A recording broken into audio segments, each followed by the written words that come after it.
अगर किसी के संस्कार में दुख है और दुख है भोगना ही पड़ेगा, फिर भक्ति ने शर्म में मारेंगे। क्या आवश्यकता इस भक्ति की? कौन करेगा भक्ति?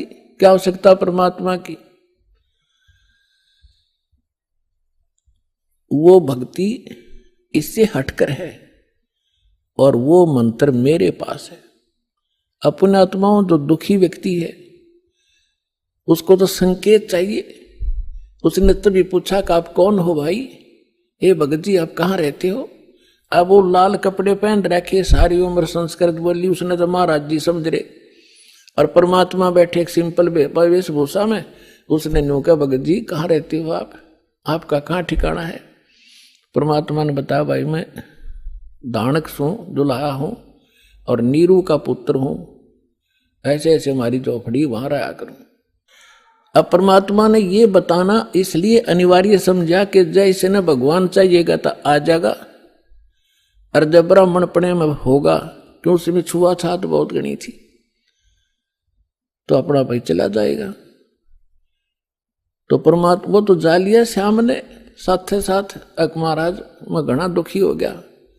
तो वहां जब परमात्मा के पास गए और भी बहुत से आर्त व्यक्ति बैठे थे और वो आपस में चर्चा कर रहे थे कि मैं इतना दुखी था, परमात्मा से नाम लिया, अरे भगवान आए हैं, ये परमात्मा है, तुम इसको दुल्हा मत समझो, दानक नहीं है। अब जिसके कांटे से निकल रहे वह क्यों कर कहीं सिंपल मैन है। तो उस व्यक्ति को पहुंचा वहां पर ब्राह्मण, जब वो और भक्त बैठे बतला रहे थे, भगवान आए, जब सत्संग का आयोजन था उनके साथ दूसरे साथ ही बाहर मैदान में, तो उस ब्राह्मण का कुछ दिल डटा। जब ये सारे भगत कह रहे हैं तो कुछ बात बनेगी। तो परमात्मा के आशीर्वाद मात्र से परमात्मा ने कहा भाई अपने सारे बच्चों को ले आ।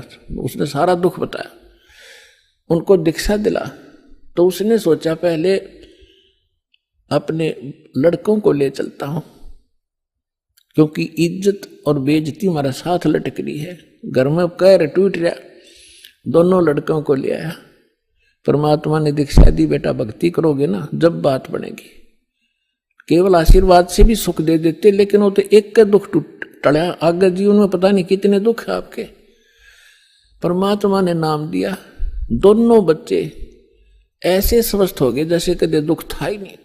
अपने आप उठ के गए, उन्हें लाया था बैठा बैठा कर, तो उनको एकदम खुशी की लहर आ गई। फिर अपनी बेटियों को, पत्नी को, सबको नाम दिलाया। परमात्मा के आशीर्वाद से सब ठीक हो गए, स्वस्थ हो गए कुछ ही दिनों में। और फिर घर का काम भी उसका बहुत अच्छा चलने लगा। अब वो जहां भी जिसने मिला है उसी को कहे कि भगवान आए हैं, चलो वहां पर परमात्मा आ रहे हैं, दुल्हाओं की कॉलोनी में भगवान उतर रहे हैं। पर उसकी कौन सुने ब्राह्मण? तो पुण्यात्माओं, एक समय एक सर्वानंद नाम के ब्राह्मण थे और उसने चारों वेदों, 18 पुराणों, गीता, इन सभी को कंठस्थ याद कर रखा था। और उसने अपने वक्त के सभी ब्राह्मणों को, सभी विद्वानों को शास्त्रार्थ में पराजित कर दिया। तो उसके मन में एक धारणा आई कि मैं अपना नाम सर्वानंद की जगह सर्वाजीत रखवाऊंगा, अपनी मां से कहता हूं। उसने सभी को हरा दिया। उधर से वो ये विचार कर रहा था। दूसरी ओर क्या हुआ कि उसकी माता, जो सर्वानंद की माता जी थी, उसका नाम शारदा था, ब्राह्मणी, और वो भी ऐसे ही अपने प्रारब्ध के कर्म को भोग रही थी। अब ब्राह्मण होने के नाते, और अब उसका पिता, उसका पुत्र विद्वान, जिसने सब विद्वानों को पराजित कर दिया, अपने पुत्र से भी सारे जंतर मंत्र, जो भी गायत्री मंत्र वगैरह अनुष्ठान बताए बेटे ने, वो भी कर लिए। और भी जिसने भी जहां कोई महापुरुष संत तपस्वी बताया वहां भी चली गई, लेकिन उसको कोई राहत नहीं मिली। बहुत बुरी बेचैनी रहे, ना भूख लगे, चारपाई पकड़ रखी, अस्थि पिंजर शेष दिखाई दे। उधरती एक परमात्मा की शिष्या, एक बहन ब्राह्मणी, एक बहन चली गई, ब्राह्मणी नहीं, वैसे एक बहन चली गई किसी कामवश, अन्य जाति की, श्रवण जाति की। तो उसने पूछा कि शारदा कुशल है?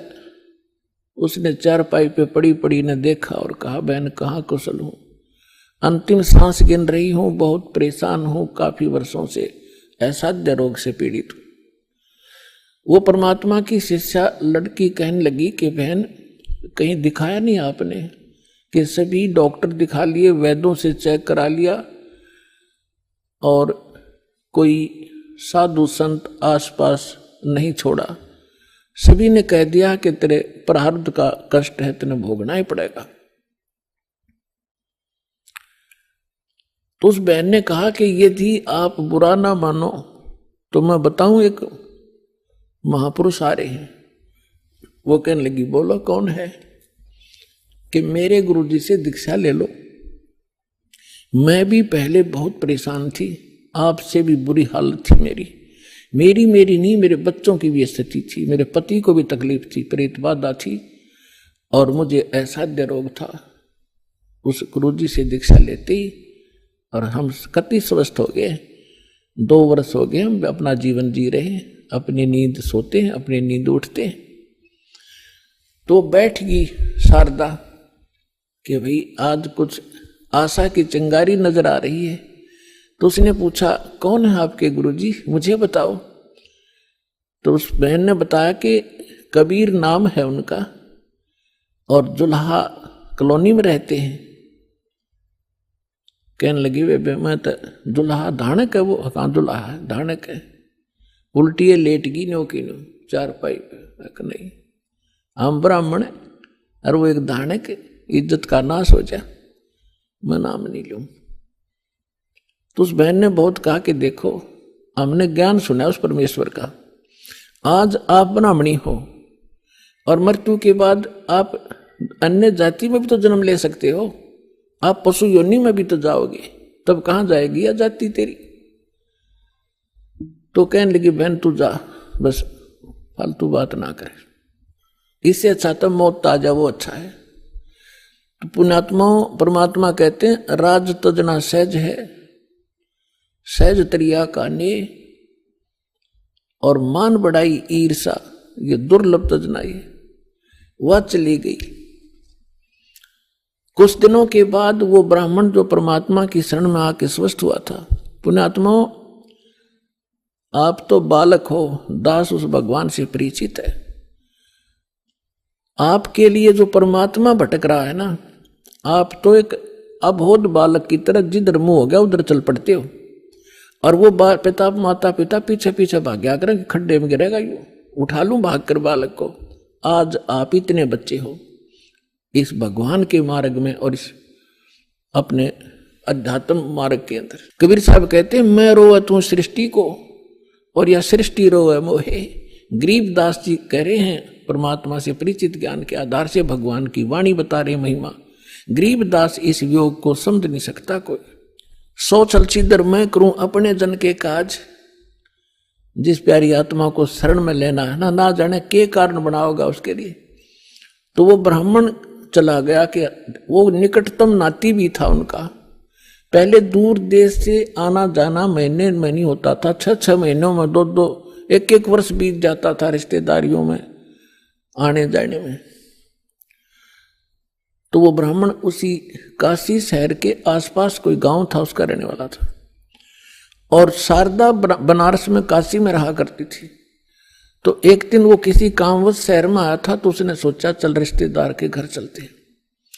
जब वहां पहुंचा तो शारदा घर अपने उसी तरह उसी स्थिति में थी। राम रमी करी, नमस्कार हुआ, कुशल मंगल पूछा। तो शारदा ने अपना सारा दुखड़ा रोया कि मैं बहुत दुखी हूं, बहुत बुरा हाल है मेरा, मैं तो अंतिम सांस गिन रही हूं। तब उस ब्राह्मण ने कहा कि आप हमारे गुरुजी से दीक्षा ले लो, आप स्वस्थ हो जाओगे।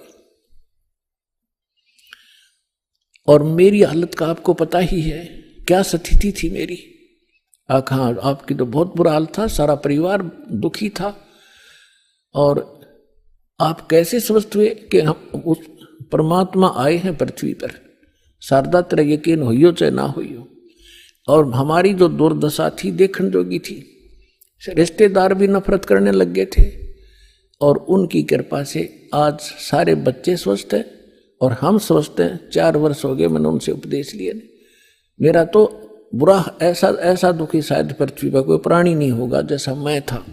मेरे से रिश्तेदार भी नफरत करने लग गए थे कि अब यूं आ गया घर पे, कुछ पैसे मांगना आया होगा।